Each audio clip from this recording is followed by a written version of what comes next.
Hello everyone. In previous lecture, we will discuss about the movement of hip. In this video, we will discuss about the movement of knee joint.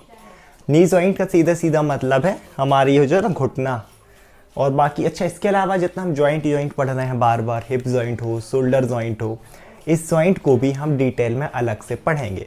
इसके अलावा ये जो हम पूरी bones पढ़ रहे हैं हमें स्केलेटन भी कवर करना है। एक बार हमारी ये एनाटॉमिकल टर्म्स क्लियर हो जाएं देन हम बोन और जॉइंट स्टार्ट करेंगे। तो अभी हम देखते हैं the movement of knee joint. The first one is flexion.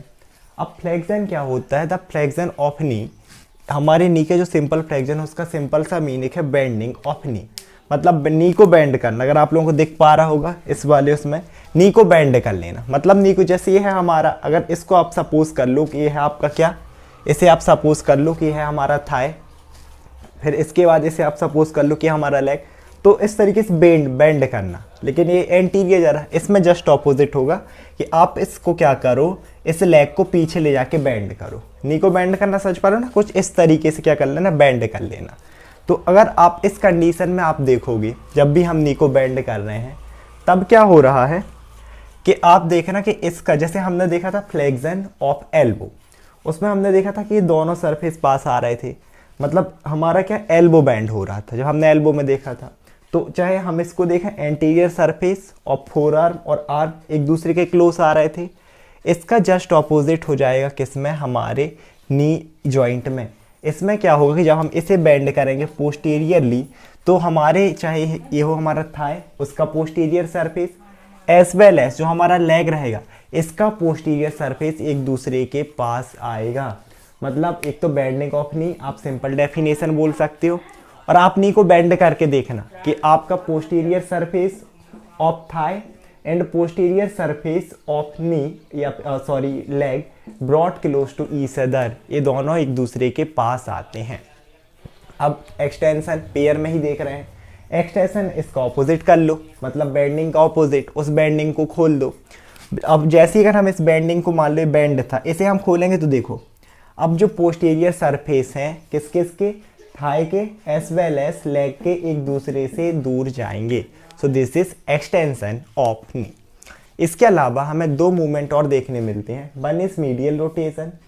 अब देखो अपन ने देखा था किसका, हिप का मीडियल रोटेशन देखा था, जिसमें हिप को हम क्या कर रहे थे, मीडियली रोटेट कर रहे थे।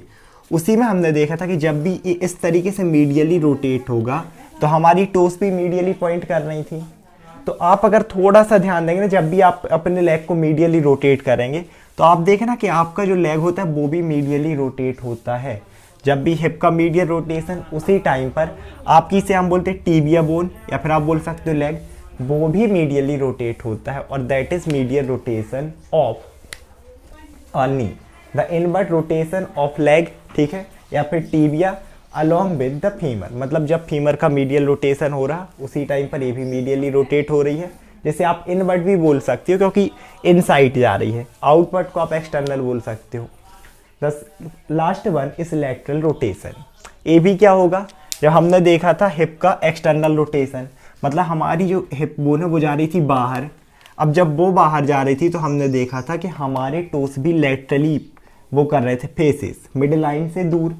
तो उसी टाइम पर हम देखें तो अगर टोस जा रहे हैं तो उसके साथ हमारी टीबिया भी आउटवर्ड जाएगी, इसे ही हम बोलते हैं एक्सटर्नल रोटेशन। मतलब inward rotation, outward rotation of leg और tibia along with the thigh और फीमर, है ना, फीमर बोन के साथ हमारी टीबिया का आउटवर्ड रोटेशन ही कहलाता है external rotation of knee. I hope आप लोग वीडियो समझ में आया होगा। Thank you so much everyone.